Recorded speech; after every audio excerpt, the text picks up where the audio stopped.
All right, let's get it. Today, I want to talk about the word freedom.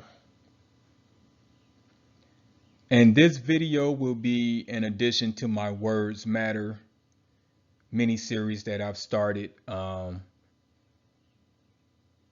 yeah, today let's talk about the word freedom.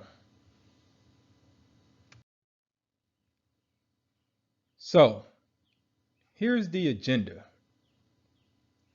for this video, and I'm going to try and stay on topic best I can. First, we're going to look at the Miriam Webster's definition of freedom. We're going to discuss the primary results that happened yesterday briefly. We're going to discuss term limits, and then I'm going to finish up this video, and hopefully it won't be too long. I said I'll try and stay on topic. I'll try not to rant and ramble, but I make no promises. So let's take a look at the official definition for freedom according to Miriam Webster. So, starting at 1, the quality or state of being free, such as A, the absence of necessity, coercion, or constraint in choice or action. B, liberation from slavery or restraint or from the power of another, like independence. C, the quality or state of being exempt or released, usually from something onerous, freedom from care.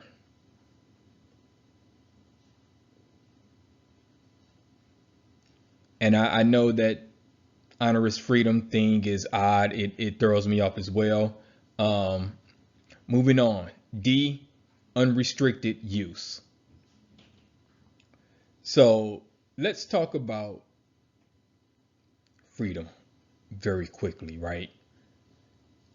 You know, a lot of people like to say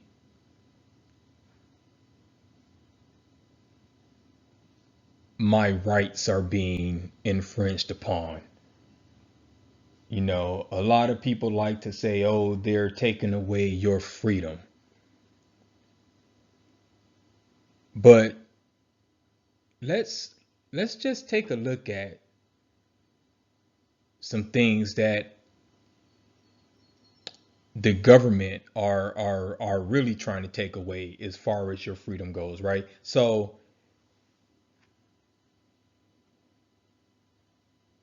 it says that you should, or freedom is the absence of coercion or constraint in choice or action. So why are a lot of these politicians, government officials, trying to coerce or tell you what you can and cannot say, or can and cannot read, or can and cannot study in school? Why do they do all of these things and then say that they are trying to protect your freedom? That seems like the opposite of protecting freedom. You know, a lot of these guys talk about, You shouldn't be, the government shouldn't tell you whether or not to take a vaccine. And it is a personal choice. I agree with that. It is a personal choice, but it has nothing to do with freedom. It has nothing to do with freedom in the slightest. Because just like you have the right not to take the vaccine, someone on the other side has the right to take the vaccine. And people who want to protect themselves from sickness are not communists. They're not sheep. They're just making a healthy choice. It's as simple as if someone wants to eat healthy and someone wants to eat unhealthy. You have that right to do that. That is a freedom of choice. And what I ingest has no effect on you.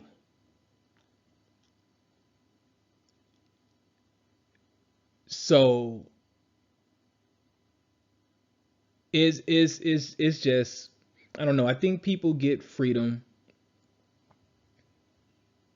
mixed up. We have a lot of laws in place that are for our own safety and for our own protection. I'm old enough to remember when there was no seatbelt law, and I didn't hear people griping and making a whole lot of noise when they made seatbelts. You have to wear a seatbelt. I don't remember there being so much yelping and griping and moaning about seatbelts when they made that the law. No one was talking about, hey, it's my freedom. This is my car. The government can't tell me what to do with my car. I have a right not to wear a seatbelt. No one was saying anything like that, right? No one. I'm also old enough to remember when you didn't have to have insurance, and then they made that the law.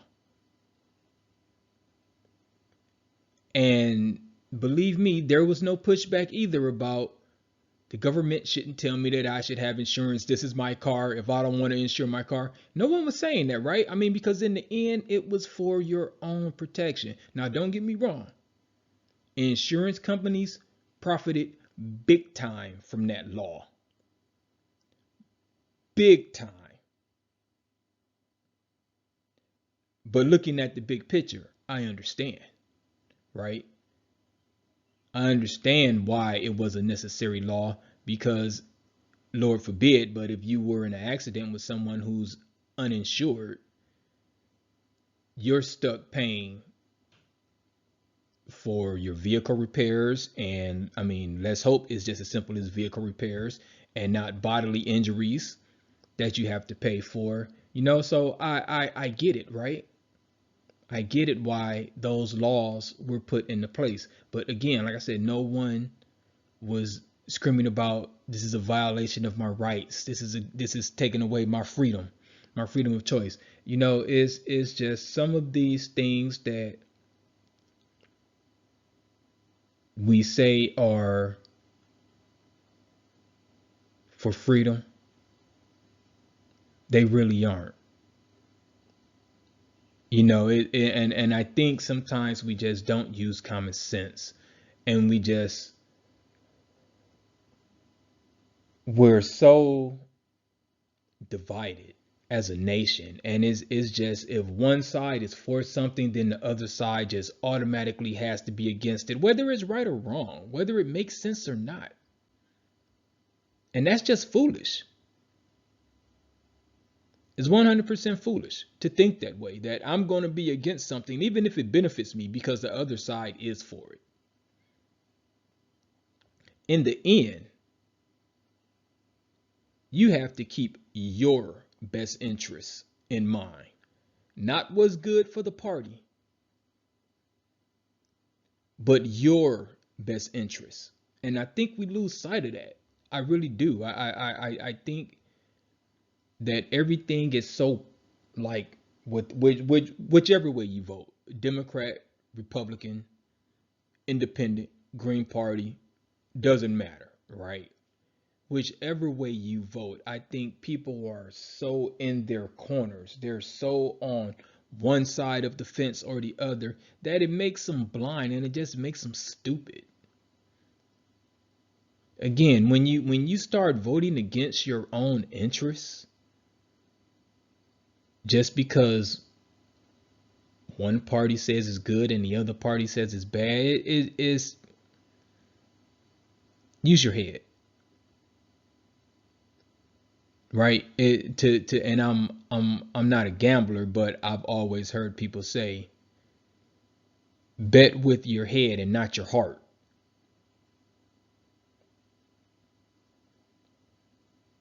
And if I have to break that down, then I'll break it down and say this, like, don't bet on your favorite sports team to win the Super Bowl when they won 3 games last year. That would be betting with your heart and not your head, to make that simple. All right, moving on. So, as many of you are aware, the primary elections were held on yesterday. And again, I don't care if you're Democrat, Republican, Independent, Green Party, what have you. I have a few questions that you should ask yourself, and if you have a chance, ask the representative that you voted for. So, the first thing you should be asking is, what is their message?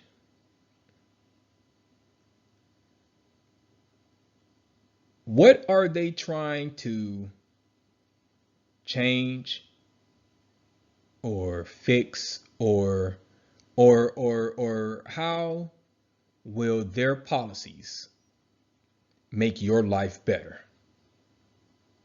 And that's probably the most important question. How will their policies make your life better? Or worse, for that matter. But basically ask them, what do they stand for? Ask yourself, what do they stand for? Ask yourself, do they support the January 6th insurrection? And that's important. And again, it doesn't matter if you're D, R, I, or G.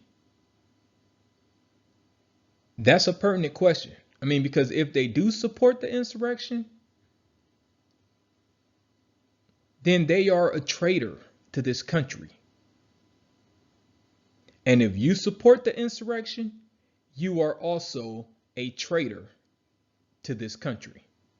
You're not a patriot, you're a traitor.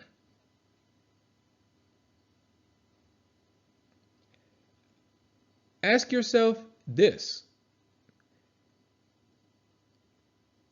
Do they say that the election was rigged or stolen? Is that part of their message? And if the answer is yes, then the next question should be, then why are you running? If you believe that elections are rigged and you believe that elections are stolen, then why in the hell would you run for office?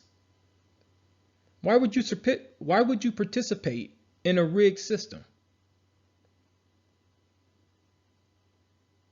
If they really believe that deep down, then why would they run? It's because they're not rigged, right? When Republicans win, the election is fair. The people have spoken. When they lose, it was rigged. It was stolen. It was unjust. There's phantom ballots, all of that nonsense, right? But it's only when they lose. When they win, everything is hunky dory. It can't be both ways.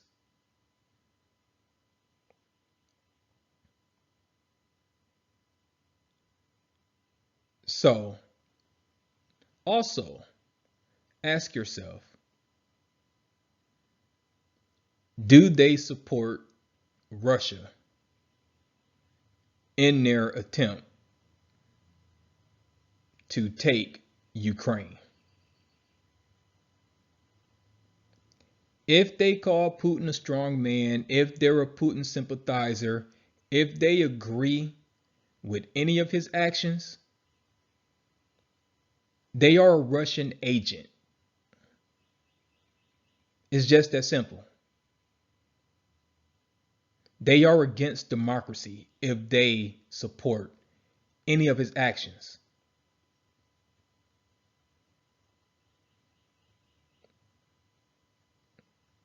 And they don't care about America. They only care about having power. And that's exactly what Putin and his cronies are all about, having power. They do not care about the country, which is a great segue into term limits, which I'll get to here shortly. But I just want to show this little graph right here, right? Because if they're still playing the same greatest hits about people are taking your jobs, I just wanted you to look at this chart here. And you can see that the vacant jobs, or I shouldn't say vacant, but the hires, right, which is the green, people that have been hired, right? You see where that line is in the middle. We're not even going to talk about the yellow line. But you see where that is in the middle, the green line. Now pay attention to the blue line above that. That is the job vacancies. And I mean, you don't even need me to show you this chart to know that drive past any business and they probably have a now hiring sign out there. It doesn't even matter like what sector is in, right? Service industry, manufacturing, it doesn't matter. Jobs are vacant, jobs are available. If the candidate that you're rooting for is still saying that they're taking your jobs, ask yourself, is he out of touch? Is she out of touch? Or are they just basically trying to play on your emotions and trying to be divisive? Because who are the they? That's the other question you should be asking. Who are they? Who is this they that they always speak of?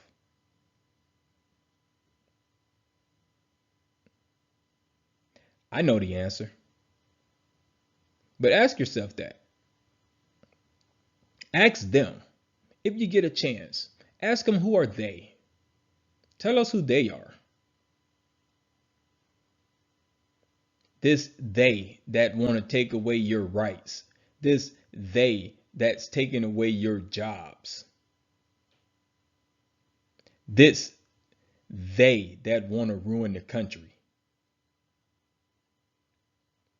This they that's making you obsolete.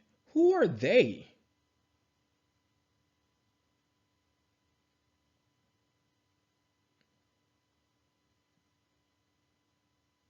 There is no they.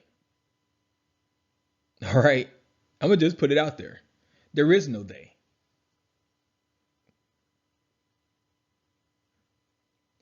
They is their way of appealing to your emotions. They're just being divisive, us against them, because they have no real message.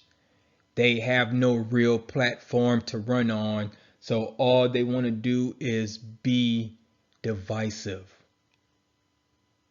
Us against them. We're all Americans. We're all in this together. There is no us against them. There is we.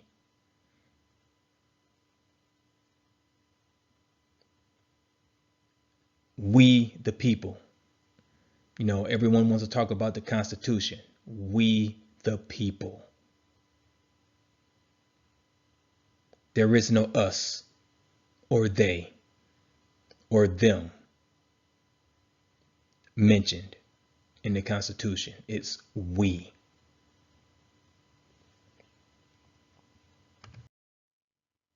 So, getting to that segue about term limits. And I love this picture right here. I mean, because it makes so much sense, right? And it kind of speaks for itself, but we need term limits like ASAP. And I think that would cut down on a whole lot of this gridlock that we have in place. I think that would help control some of the lobbyists, right? I mean, because if you're a corporation and you have to keep re-upping every couple years, you have to keep spending money on a candidate every few years, I think eventually you'll go, it's probably not worth it. And at the same time, if you know that your time's coming to an end, why would you care, how they tell you to vote? You're leaving anyway, right?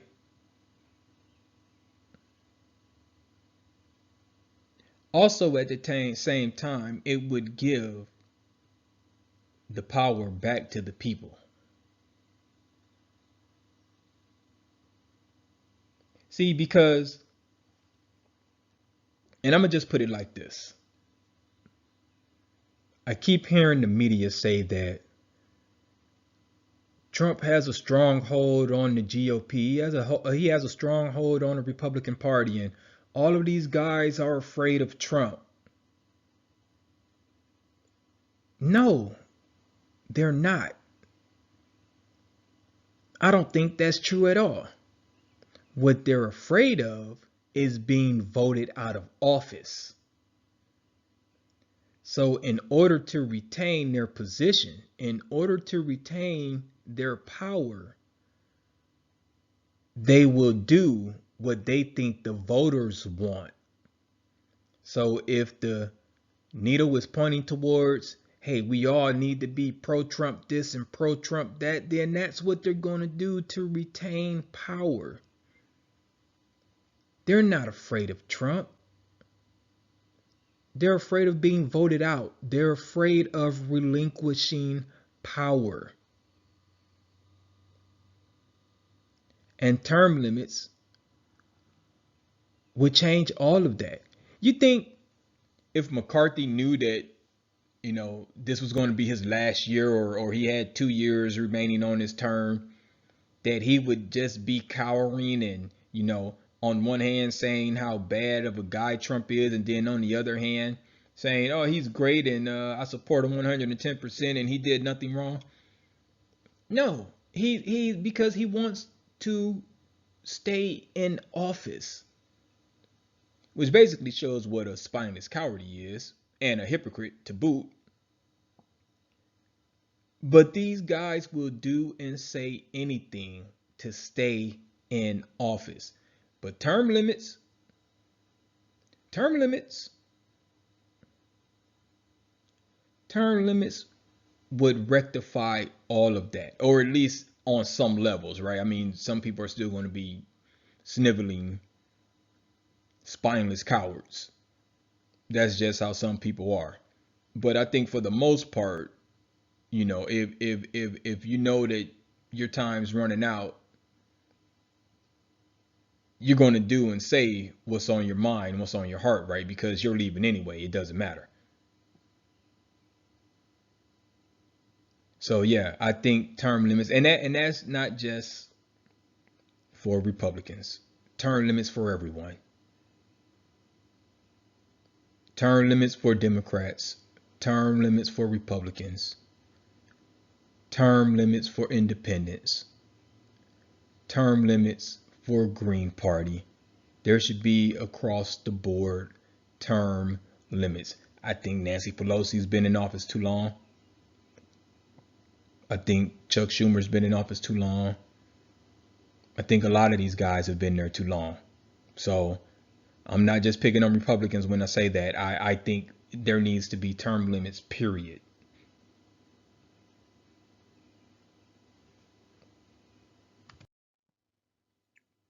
So,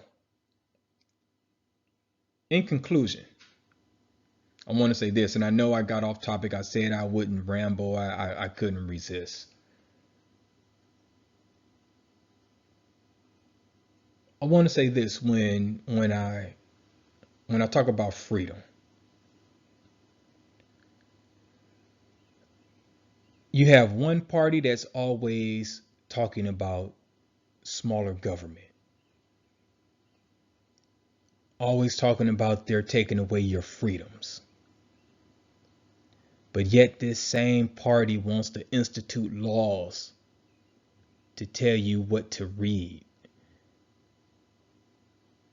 They want to ban books.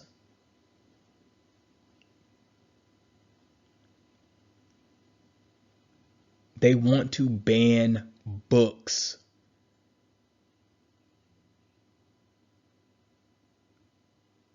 Remember that scene in Footloose?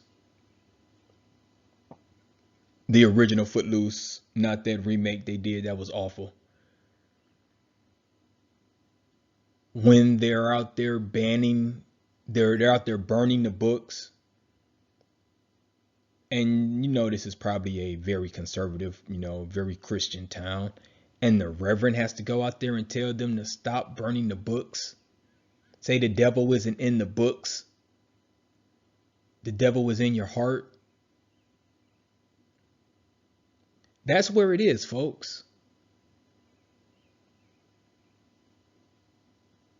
That's where it is.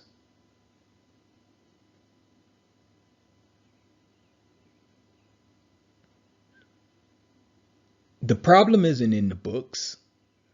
The problem is in your heart. You don't want your kids to learn about racism? It's probably because you're a racist. Plain and simple.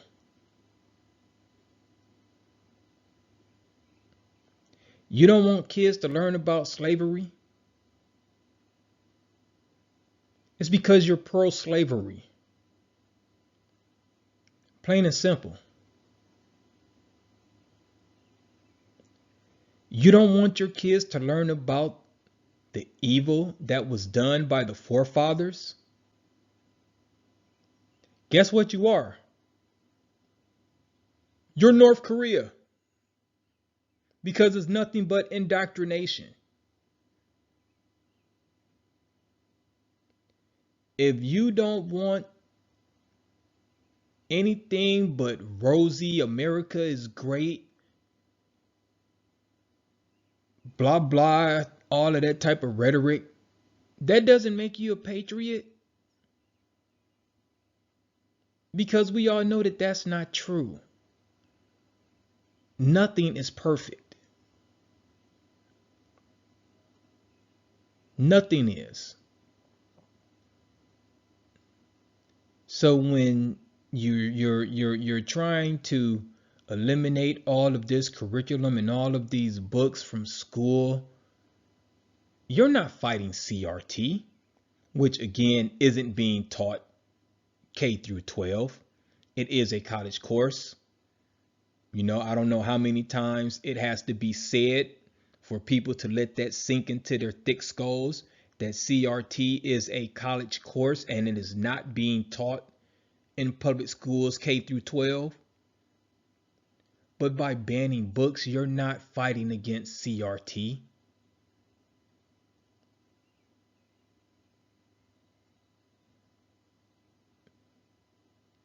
What you're doing is dumbing down the next generation.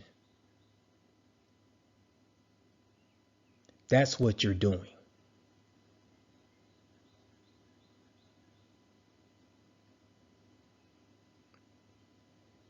With all of this don't say gay stuff, you're not fighting for family Christian values.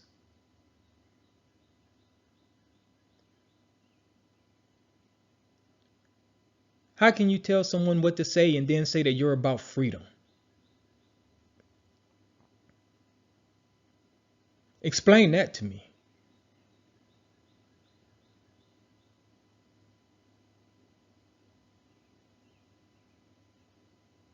Explain this to me.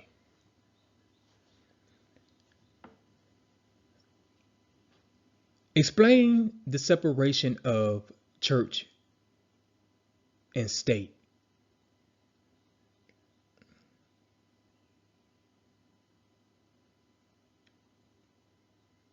Explain that to me.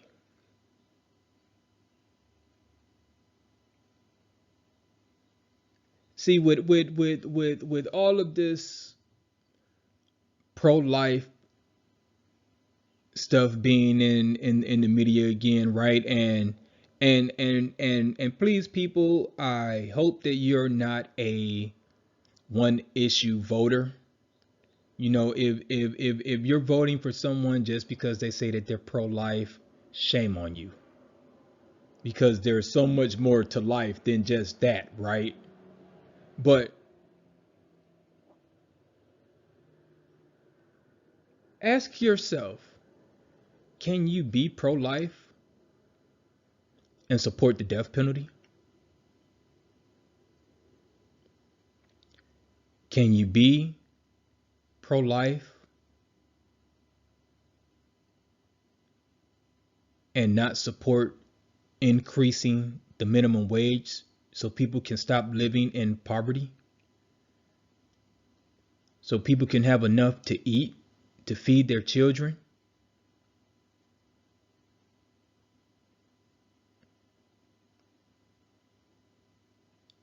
Can you be pro-life and then support the NRA?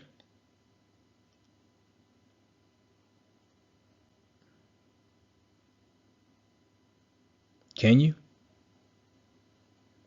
I mean, because if your argument is you want to preserve and to protect life, then shouldn't you want to preserve and protect all life in all forms? Can you be pro-life and be a hunter? Can you be pro-life and go out and kill innocent animals?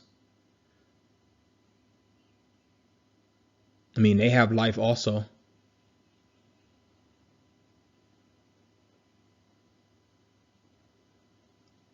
Can you be pro-life and not want to end hunger?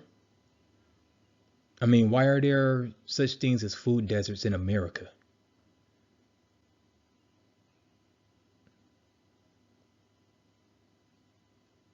Can you be pro-life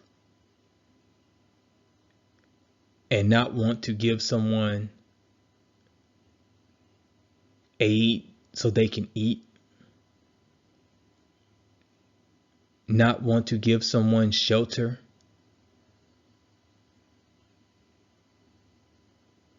I'm just saying, if you're going to be pro-life, you have to be pro-life about everything. You can't just be pro-life about one thing, because life should be protected in all forms.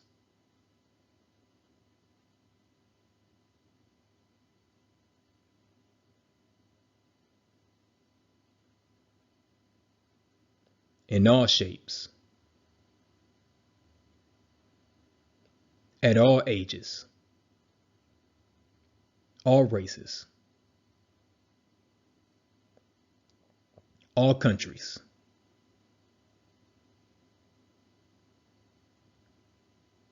Seeking asylum because you're in danger, and then being treated as if you committed a crime just because you're seeking safety for your life. How does being against that make you pro-life?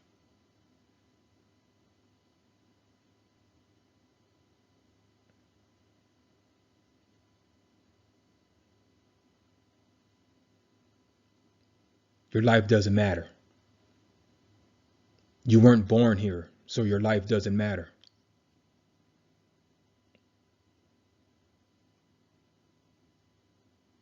That's your problem. I don't have anything to do with that. That's your problem. I don't care that you're fearing for your life. I don't care that you're running from a drug lord. I don't care that you don't have enough to eat in your country. It's not my problem. But I'm pro-life.